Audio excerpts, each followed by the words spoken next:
सोचिए, एक chartered accountant जो राजनीति में आता है, सिर्फ 26 साल की उम्र में एक नेशनल पार्टी का ट्रेजरर बन जाता है और 33 की उम्र तक राज्यसभा का सबसे यंग मेंबर। जी हाँ, ये कहानी है राघव चड्ढा की, और ये किसी पॉलिटिकल ड्रामा से कम बिल्कुल नहीं है। लेकिन फिर कहानी में एक ट्विस्ट आता है। तारीख थी 2 अप्रैल 2026। एक ऐसी खबर आई जिसने सबको चौंका दिया। आम आदमी पार्टी ने अपने ही इस चमकते सितारे को एक बहुत ही अहम पद से हटा दिया। एक तरह से कहें तो उन्हें खामोश कर दिया गया। तो सवाल यही है कि पार्टी का इतना ब्राइट स्टार इतनी तेजी से अर्श से फर्श पर कैसे आ गया? आखिर हुआ क्या? चलिए आज इसी पूरी कहानी की एक एक परत को खोलते हैं। तो इस पूरी कहानी को समझने के लिए ना हमें बिल्कुल शुरुआत में चलना होगा। देखिए, राघव चड्ढा की पॉलिटिक्स में एंट्री किसी फिल्मी या सियासी परिवार से नहीं हुई थी। उनका जन्म दिल्ली में हुआ 1988 में, और वो एक चार्टर्ड अकाउंटेंट हैं। और मज़े की बात यह है कि सिर्फ 22 साल की उम्र में उन्होंने सीए की डिग्री हासिल कर ली थी। इतना ही नहीं, इसके बाद वो प्रतिष्ठित लंदन स्कूल ऑफ इकोनॉमिक्स भी गए, फाइनेंस की पढ़ाई करने। तो आप समझ सकते हैं, राजनीति उनके खून में नहीं थी, ये उनका अपना फैसला था। और उनकी तरक्की की रफ्तार सच में देखने लायक थी। देखिए, 2012 में सिर्फ 23 साल की उम्र में वो इंडिया अगेंस्ट करप्शन मूवमेंट से जुड़े, और बस उसके बाद उन्होंने कभी पीछे मुड़कर नहीं देखा। 2015 आते आते, मतलब सिर्फ 26 साल की उम्र में, उन्हें एएपी का नेशनल ट्रेजरर बना दिया गया।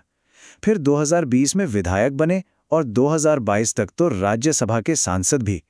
मतलब एक दशक के अंदर क्या कमाल की चढ़ाई थी ये। अब आता है उनके करियर का पीक, यानी पंजाब। यहां उन्हें एक बहुत बड़ी पॉलिटिकल जीत का मेन आर्किटेक्ट माना गया। बात है 2022 के पंजाब विधानसभा चुनाव की। तब उन्हें एएपी का पंजाब सह प्रभारी बनाया गया था, और उनके लीडरशिप में पार्टी ने जो किया वो ऐतिहासिक था। एएपी ने 117 में से 92 सीटें जीती, एक तरफा जीत। इसका बहुत बड़ा क्रेडिट राघव चड्ढा को दिया गया, और इसी जीत का इनाम था पंजाब से राज्यसभा की सीट।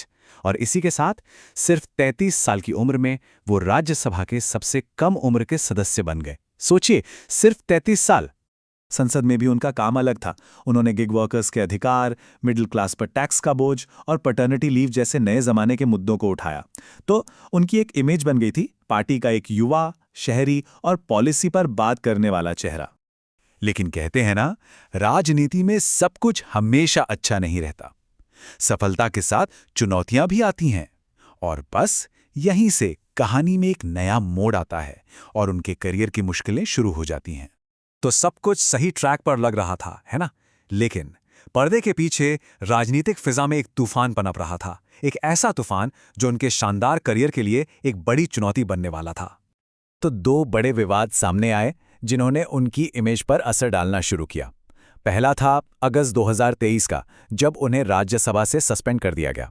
आरोप यह था कि उन्होंने 5 सांसदों के नाम उनकी सहमति के बिना एक कमेटी के लिए प्रपोज कर दिए।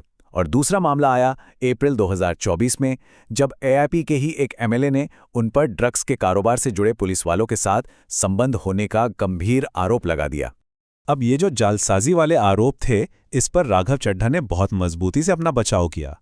उन्होंने साफ साफ कहा, मुझे एक कागज का टुकड़ा दिखाओ जहां मैंने किसी के सिग्नेचर की जालसाजी की हो। मतलब वो पूरी तरह से इन आरोपों को नकार रहे थे। और अब हम वापस आज पर आते हैं, उस दिन पर जब पार्टी ने अपना आखिरी फैसला सुनाया और हमें उस सवाल का जवाब मिला जो हमने बिल्कुल शुरू में पूछा था। तो आखिर 2 अप्रैल 2026 को हुआ क्या? पार्टी ने 2 बड़े एक्शन लिए। पहला, उन्हें राज्यसभा में एएपी के डिप्टी लीडर के पद से हटा दिया गया। और दूसरा कदम तो और भी चौंकाने वाला था। पार्टी ने राज्यसभा सेक्रेटेरिएट को लिखकर ये रिक्वेस्ट की कि राघव चड्ढा को संसद में बोलने का टाइम न दिया जाए। सोचिए, अपनी ही पार्टी अपने ही सांसद को खामोश कर रही थी। तो सवाल यह है कि पार्टी ने ऐसा किया क्यों? देखिए, ऑफिशियली 3 वजह बताई गई। पहली ये कि जब अरविंद केजरीवाल और मनीष सिसोदिया एक केस में बरी हुए, तो राघव चड्ढा ने उस पर कोई खास खुशी या समर्थन नहीं दिखाया। दूसरी वजह कि वो पार्टी के जरूरी प्रोग्राम से भी दूर रह रहे थे। और तीसरी, पार्टी के अंदर की खबरें ये थीं कि काफी टाइम से कुछ मतभेद चल रहे थे।